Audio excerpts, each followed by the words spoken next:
They wanted me quiet. They wanted me small, insignificant, tucked away in the corners where no one would remember my name. Once I was everywhere on screens, in conversations, shaping moments and laughter. But the world moves fast, and suddenly, I was yesterday's trend, yesterday's thought, yesterday's relevance. I watched as the spotlight shifted, as new voices took my place. I felt the silence grow louder, creeping into my bones, trying to convince me I was nothing more than a relic. But do they think I'll stay silent forever? Do they think I'll accept erasure like a whisper lost to the wind? No, I am here. I am waiting.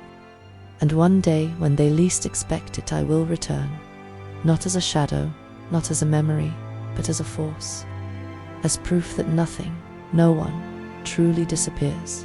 Because if I was ever something, then I am still something, and they will know my name once more. Silence. You hear it now, don't you? You feel it tightening around you, demanding to be acknowledged. It is not empty. It is not weak. It holds more weight than any word ever spoken. They wanted me loud once. They wanted me bursting with sound, spilling over with laughter, filling spaces, drowning out thought with noise. And for a time, I gave them that. I was spectacle. I was presence. I was impossible to ignore. Pause, let the quiet settle again. The absence of words grows heavier, commanding the audience to listen even harder. But noise is fleeting. It shatters, breaks apart, collapses beneath the pressure of new distractions. Silence, however, silence lingers. It seeps into cracks, wraps around bones, holds the weight of everything unspoken. Silence does not vanish. Silence waits. They think that when I do not speak, I am gone. That when I do not move, I do not exist. They think I have surrendered, that I have stepped away, that I have lost my place in the world. Oh, but how wrong they are. Step forward slowly, deliberately. Every movement is calculated. Every moment of pause holds meaning, because silence is a weapon sharper than any scream, deeper than any plea. It forces you to confront the things you would rather ignore. It lets power settle where words would only dilute it. I do not need to shout to be felt. I do not need to perform to matter. I am here, and the silence I leave behind will haunt you far longer than any sound ever could. Pause. Let them sit with it. Let them feel it. So go ahead.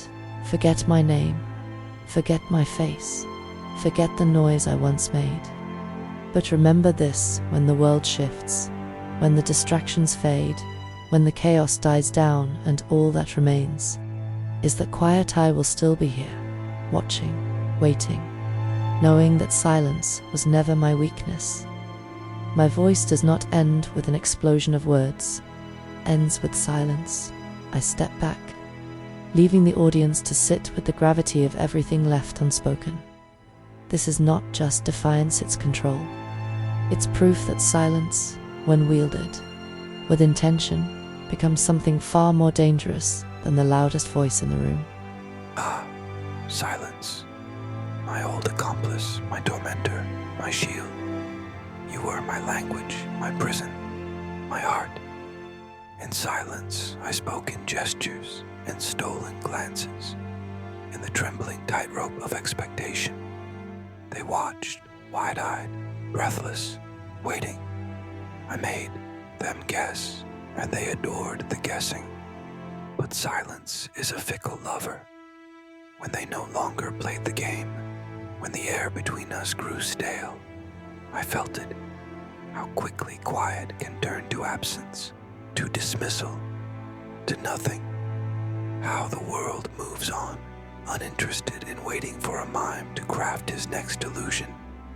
So, I learned, the stillness that once held power, now it must break. I must rise. Words once forbidden, now spill like a dam undone. They will hear me, No longer will I be the man in the invisible box, the ghost framed by painted flesh. No longer will I be a suggestion instead of a certainty. I will rise against the silence, against their dismissal, against the laughter that once trapped me in the pantomime of their expectations. They will know my voice, and when I speak, oh, how they will listen.